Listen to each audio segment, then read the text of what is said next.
All right, we're rolling. It's Freedom Phil. Like, subscribe. Let's get into it. There's a phenomenon tonight that you probably can't see with this camera, but for whatever reason down here in the wasteland, there appears to be like a red sky appearing in the north, largely. And it doesn't happen all the time, it kind of fluctuates. The only thing I can think of is it reminds me of the Aurora Borealis, but this seems way too far south for that phenomenon. But yeah, once again, if you're watching my channel and you're a kid, you're not supposed to be here. You have shitty parents. Go tell them that. They're like, what are you talking about? It's so controversial. Nothing really. I just don't think kids should be on the internet. Just being real. I mean, it's just a giant sales pitch. It's kind of like back in the day when people used to say you shouldn't let your kids watch TV. And while it seems extreme, sometimes you look back and it's just like every single cartoon was basically just a sales pitch. And that was just a training for you to be buying the cars, the clothes, the crap, the bullshit, you know? So yeah, I don't know, man. I think the internet's just the next extension evolution of that. And if you're just letting your kids roam rampant in this sort of sewer, well, we have parental controls. They'll get past them and their kids will see a booby. Just saying. And is that really so bad? It's kind of off the topic of the weird red sky. You can't see it. I'll post a picture later, but but for real though, I mean, if your teenage son saw a booby, is that the end of the fucking world? I mean, when I was a kid, it was like, magazines, somebody's Playboy. Playboy was tame though. It was funny. There were some good articles in that. But I remember the time me and my buddy were hunting for aluminum cans. We were at the park. They were digging out of this garbage can. And we found an issue of Swank. Swank was fucking nasty. Swank makes Hustler look classy. And you know the thing about those old porn mags? In the back of them, you'd see the nastiest fucking shit. Are you into this thing or that thing? We've totally got it on this phone number. And you're like, sometimes you got to be honest. You kind of surf around the back and like, you know what? This is kind of interesting. But yeah, we used to call that particular trash can at the park, and it's still there to this day. It's probably been replaced a few times. The Promise Can, because for a kid in the '90s, I was born in 1980. For a '90s kid that's like teenage, back then it wasn't like women were fucking, but like it wasn't like women were just like, hey, random guy, let me show you my tits, or hey, here's my vag. So you're like a kid and you're looking at this fucking magazine and you're like, whoa, that's awesome and slutty. But I can actually agree with the concept of people talking about overstimulation. Like, it's kind of like rich people. Once you've had every pleasure in the world, what type of depraved shit are you going to have to do to just have the newness? That's really it. Something that you haven't seen before, done before. That maybe that's actually a benefit of being broke and poor. I don't know if that makes any sense to people, but when you're actually having to struggle through life and you don't have the time, to be basically a giant fuck up, actually changes the game for you. Because you spend the majority of your time working a job, paying bills, sleeping. Now imagine that none of that's a problem. So it's just like, what do you do to fill the time? And I see that same effect. I mean, kind of like I would call it, like, for some degree, internet burnout. Yeah, like I'm looking at this guy, and I know you guys can't see this because Lord knows this camera sucks. It's like bright all the way out here. And usually the brightness is there. And maybe it's a little refractory light coming off the city. There was some theories that it might have been like dust or smoke. I mean, it is possible. What I'm seeing is basically fire, like dust and wildfire smoke from somewhere, and then the light refracting. But that deep hue of red, that was like, I'm like, what the hell's with that? Like, it's deep enough to where you look at it and go, that's not normal. And the moon isn't coming out for another few hours. But no, it's just kind of something fucking new to me. But yeah, no, the internet burnout, where it's like eventually you've already seen everything. And it's like it's kind of funny because it's like you listen to, like, say, I don't know, just gonna use him as an example, a guy like Asmongold, where you've been on the internet long enough to where you've basically got a PhD in offensive terms, and it's not about using the terms so much as that you've just heard everything, and even there's a few of them. Like if you hear a new one, can you imagine that as a book? By the way, the Great Dictionary of new and classic offensive slang terms. That'd be fucking great, man. I think that'd be hilarious. Like in the 17th century, this term was used to describe a this, or in the Roman era. God, that'd be great. Worldwide as well. And then actually have the digital copy version of it for, so people could listen to it online. Here's the thing. Some words, foreign names. A good example of this is Native American names. Like if you're in the region, you grow up with it and you're like, okay, so it's the Sklallam.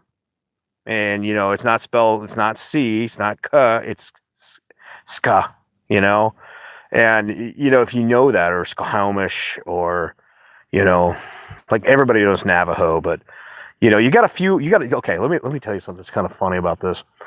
You've got a handful of natives that got big because of country westerns. I'm just saying.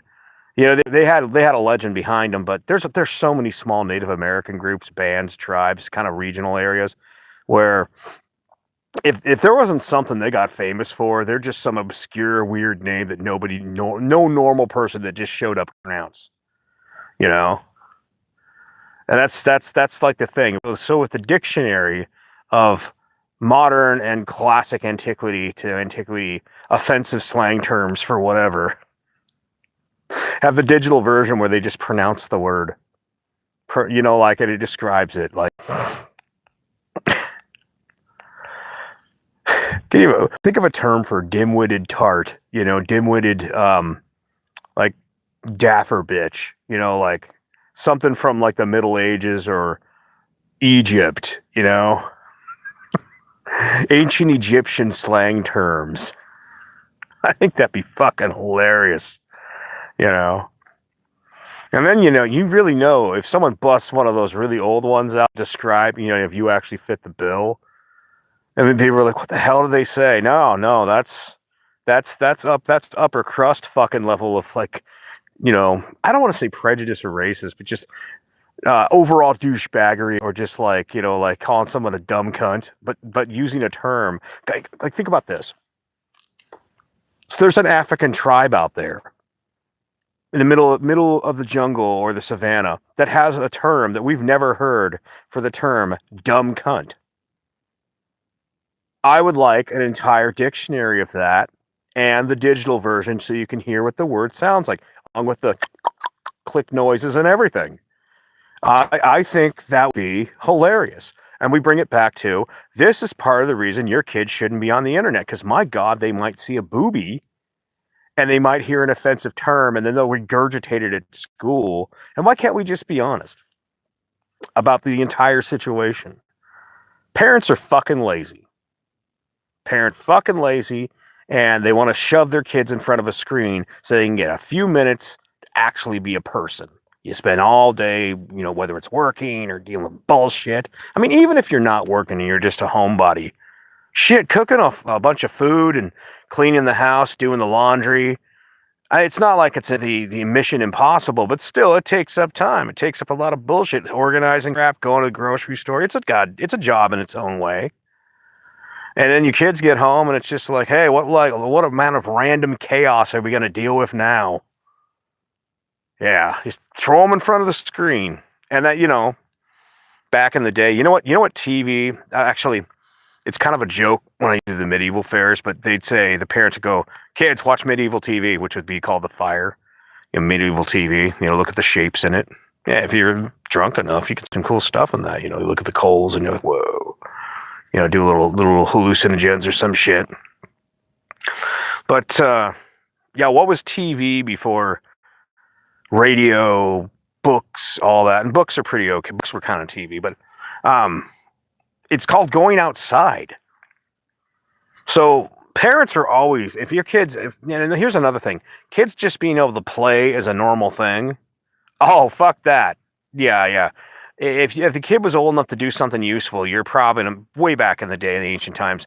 There was none of this fucking adolescence or childhood bullshit. It's like, oh, you're old enough to clean a chimney. Well, guess what you're doing today, son or daughter or whatever.